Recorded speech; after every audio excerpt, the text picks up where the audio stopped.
Have you ever wondered about the lives of those who braved the unknown? Lawless lands to explore new frontiers in the Wild West? Greetings everyone, today, we will explore the tumultuous lives of the people of the Wild West. From the notorious outlaws to the courageous cowboys. The intriguing saloon girls to the legendary figures like Big Minnie and Big Nose Kate. We will delve into the cowboy meals in the wilderness. The notorious gunmen like Doc Holliday and Billy the Kid, and the life-changing madness of the Gold Rush era. All while revealing the harsh realities and the exciting peculiarities of this wild world. If you find this video interesting, please support us by hitting the like button. Now, let's get started. During the mid-19th century Western frontier era, daredevils risked their lives, traveling from the Atlantic to the Pacific, exploring mysterious and untamed lands. Commonly known as the Wild West, much of this vast land existed before the development of organized state systems. Lacking any form of government oversight, the result was a wild and unprecedented world of gunmen, cowboys, saloon girls, and get-rich-quick schemers living in a chaotic, lawless, and powerful environment. What kind of life would have awaited us if we were reincarnated in the Wild West? Saloons, the gathering spots for outlaws. In 1850, saloons in the American Wild West served as gathering places for daring outlaws from the East, who risked their lives in pursuit of their dreams. Incidentally, the basic premise is that they came to an uncivilized land. But of course that is the world, as seen from the colonial side, and indigenous peoples originally inhabited these western lands. Indigenous peoples experienced the profound injustice of land, dispossession and persecution. These areas quickly turned into chaotic, bustling hubs of activity. The taverns served as resting places for cowboys, merchants, and dubious gunslingers alike. They exchanged updates, gossip, jokes, and tips, fostering camaraderie among friends. Their favorite pastime at the tavern was gambling. The taverns even hired specialized employees to run the gambling. And such environments could quickly turn deadly. They concealed guns under their jackets for self-defense. If a fight got out of hand and tensions escalated, confrontations would ensue. Nevertheless, they were genuine gamblers who had left the comfortable life in the eastern part of the U.S. in the first place and dreamed of coming to the West. Gambling in the tavern matched their temperament and remained an enjoyable pastime. Now, some of you may wonder, were there women in the taverns? There were women in the tavern. However, women of the so-called respectable social class of the time never frequented the taverns. These women defied societal judgments and rumors, choosing to live on their own terms. Some men derogatorily referred to them as dirty pigeons. There were women from all walks of life. There were dancers who danced in the dance hall. And there were women who encouraged male customers to buy drinks, contributing to the tavern sales. Of course, some of them chose this profession to somehow survive, while others worked there because they liked to get drunk, dance, and have a good time. Also present in the Wild West taverns were legendary class characters. One such character was Big Minnie, the girl in the pink tights. Big Minnie, a robust woman, worked in the tavern she owned with her husband. Big Minnie was a superwoman who took care of all the duties: stage actress, dancer, sometimes bartender, and even bookkeeper. And Big Nose Kate, she worked as a prostitute. Big Nose Kate was also an amazing woman. Her boyfriend killed a man in self-defense, and she was arrested and jailed. At that time, Big Nose Kate set fire to a nearby shack. The wood caught fire in the blink of an eye, and could have burned down the entire town. While the townspeople were frightened, Kate held a gun to the jailer's head and forced him to let my man go. Then she and her boyfriend, who had been released with much fanfare, ran away together. This is indeed a town where outlaws gather. Some women, who initially worked in taverns, eventually established their own brothels. They were called madams, and beautiful and clever women were employed in the brothels. Visitors could enjoy the finest liquor, cigars, food, and card games. The madams worked for charity, helping to fund the building of schools and churches in town. Some madams also gave money to open restaurants and other businesses for young damsels in distress.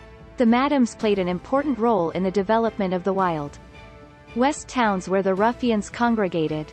Cowboy meals in the wilderness. Cowboys, expert horsemen, would travel for months with their oxen. Along the way, they slept at night on portable bedding, often infested with lice and bedbugs. Living a harsh and solitary life. They slept in shifts to keep watch over the cattle. The salary was sufficient for a single individual, but posed challenges for those wishing to start a family. Cowboys would round up free-range cattle, roaming the plains and maintain a head count. They also traveled long distances to the markets where the cattle were shipped. For instance, moving 3,000 head of cattle required about 10 cowboys. All of them worked together to move the cattle over a vast area of land. And the boss, who was usually one of them, decided how far they would travel each day and where they would camp and sleep. When moving, the boss walks in the front. The younger people are in the back. Younger cowboys would trail behind, engulfed in dust, stirred up by the moving animals. Also, the cowboy costume was a way to cope with the harsh natural environment. They wore hats for protection against the harsh sun and rain, and bandanas around their mouths to shield against the dust. Cowboy boots, designed with higher heels, were practical for riding horses. So, what was a cowboy's diet like? Basically, they took 2 meals a day, sometimes a third. Typically, an experienced individual, often a retired cowboy, would assume the role of cook, preparing meals for the group. For cowboys, who engaged in hard labor, food was a crucial source of energy. Understanding this, the cooks put their heart and soul into preparing meals. The staple food of cowboys was beans. Beans were nutritious, easily available, and portable. Sometimes they would bake camp bread in a heavy skillet, like a frying pan. The drink of choice was coffee, brewed by adding a fistful of roasted coffee beans to a pot of boiling water. Dried meat jerky, easy to carry, was another staple. One might think they could simply eat the cattle they were transporting. But those were strictly for sale. However, the cattle were meant for sale, and the cowboys' employers prohibited them from consuming the livestock. The cowboys' favorite treat was fresh fruits and vegetables, such as corn, tomatoes, apples, etc. These perishable items, while portable, were not typically carried due to their nature. But when available, they were highly sought after by the cowboys. So, when they were available on the road, the cowboys were crazy about them. The notorious figures of the Wild West. There were all sorts of bad guys in the Wild West. The most notorious of these were the gunmen.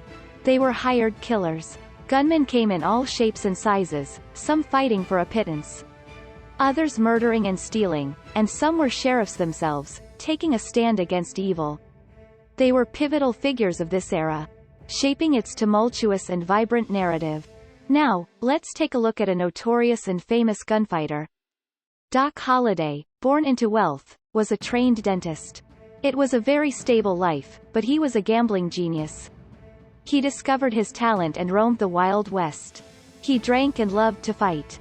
He was also a gunslinger and became famous as a hitman. The OK Corral Duel, a gunfight that took place at the OK Corral, Arizona, in 1881. Sheriffs and cowboys were shooting at each other. In an event very typical of the era, the cowboys were involved in theft and murder. The gunman, Doc Holliday, was on the side of the sheriff, who had been antagonizing the cowboys. The fight lasted only 30 seconds and about 30 bullets were used. After a short, hard-fought battle, Doc Holliday and the sheriff's team won. Incidentally, Doc Holliday is the boyfriend of Big Nose Kate, whom I mentioned earlier. Another famous gunfighter was Billy the Kid, an outlaw who was wanted all over the wilds. He claimed to have killed 21 people, although it is widely believed the actual count was less than 10. Basically, he is an outlaw who shoots guns, robs cattle, steals a shotgun from the sheriff's office. When he is about to be executed, fires at guards, and escapes on horseback. At times, he received gratuities and even participated in wars, seeking forbearance for his actions. Billy the Kid gets caught all his life, but he keeps breaking out of jail and doing bad things again. Basically, this is the routine.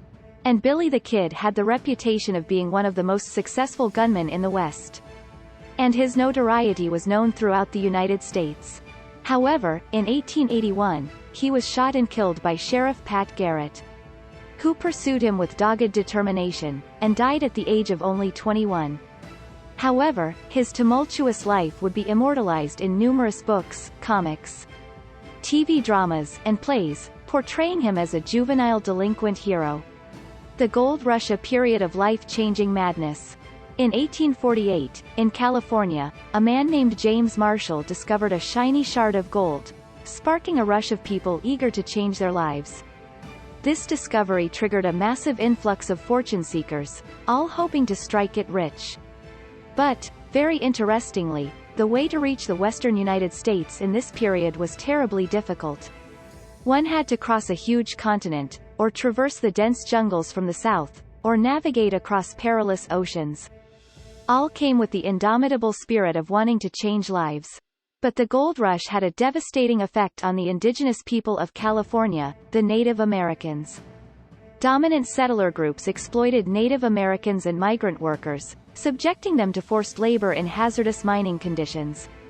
There, violence was rampant, and diseases were prevalent because of the sudden arrival of people from the outside.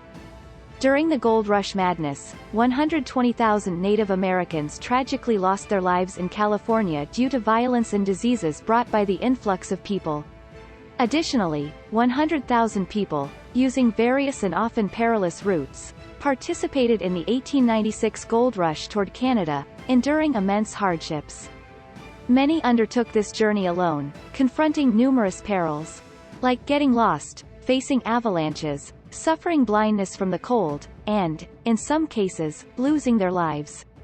Thank you for watching. Don't forget to like, comment, and subscribe for more insightful content. Take care and see you in the next video. Goodbye.